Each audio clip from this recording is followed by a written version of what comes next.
Speaking to Emily Maguire today. She'll be talking about her latest novel, which has just come out. It's Fishing for Tigers. Tell us about the title, Fishing for Tigers. The title, I came across the phrase "fishing for tigers" really early on in writing the book, and it just resonated with me straight away. I mean, it's a great phrase, but also the story behind it, which is it was in a folk tale that an elderly Vietnamese writer told me, and is in his book. And I won't retell the whole tale because it does have a kind of a pivotal purpose in the book, but yes, it has a metaphorical purpose, and I just loved the sound of it, which is important for tigers too. There's a lot of Vietnamese folklore that comes into the book. Was that something you found really interesting researching, or did it help tell the story? Yeah, I was actually in Vietnam on a residency, and I was working part-time in a Vietnamese publishing house, much like I have my character in the book, Mission. I was editing translations, mostly of books, and as part of that I came across all these fantastic stories, folklore, but also a lot of stories of women who have a really significant role in Vietnam's history. There's all these fantastic heroines, and I really wanted to tell those stories. And I wanted to tell those stories because Misha, as a main character, is someone who's been a bit let down by life, and I really liked the idea of her kind of beginning to see herself in a different way, in this kind of tradition of really strong moral women, even though she herself isn't Vietnamese, but these kind of repeated stories that she's working on and reading about women who are really tough and fierce.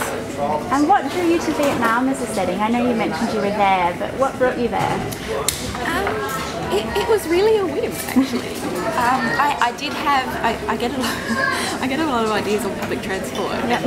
Like my previous book, Smoking the Room, started on public transport as well. But I actually was talking to a Vietnamese Australian on a bus one day, and she was telling me about her sister who had stayed in Vietnam while she'd come here, and I had a bit of a vague idea of doing some kind of story about the separation.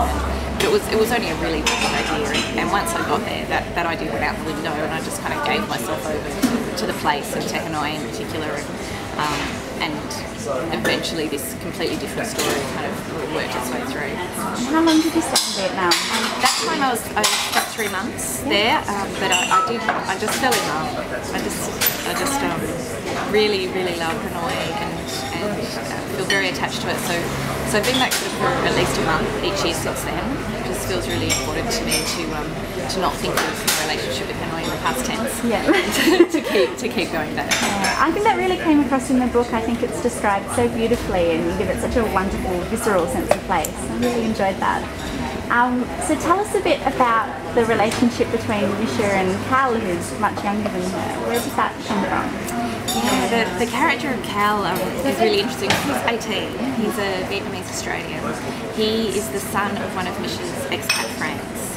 So when he comes to Vietnam to visit his father, he has a fair bit of resentment and anger towards his father, and even towards the country itself. He's been raised by a mother and a grandfather who fled Vietnam after the fall of Saigon in '75.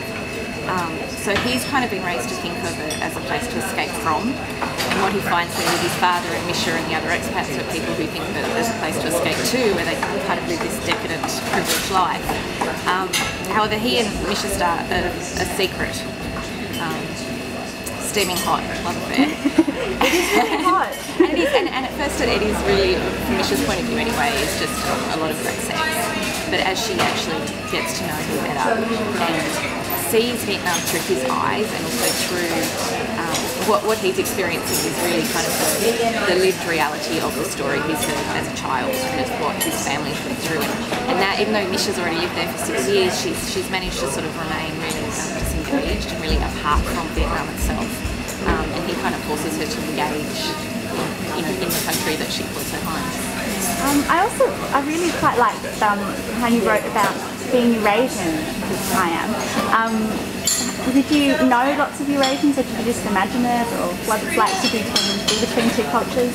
I do. I mean, I wasn't actually thinking of them specifically when I wrote the book, but I did. I went to a high school that was extremely multicultural, but it was actually more about, for me, the complicated relationship with Australia and Vietnam. I mean, for me, because I first went there and I fell so in love with the place, and that was really uncomplicated. And then when I came back to Australia after the first time and was talking about it a lot, and talked to some Vietnamese Australians and found that for a lot of them, quite obviously because of their experiences, it's much more complicated, and they can't have that kind of easy love for a place because of the history. And so I took a lot of effort to speak to a lot of Vietnamese Australians and to read a lot of their accounts, and of course in sort of going back a generation or two, that's all about the war and all about, you know, there's a lot of bitterness. But with the younger generation, it's a completely different thing, of course. Again, that they feel Australian or they've been raised Australian, and yet there's this kind of,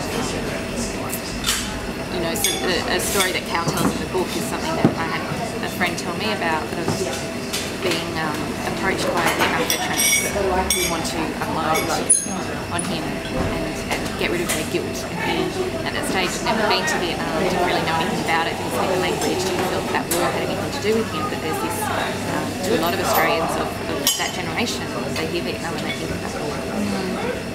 Well, thank you so much, Emily. It's been a pleasure speaking to you.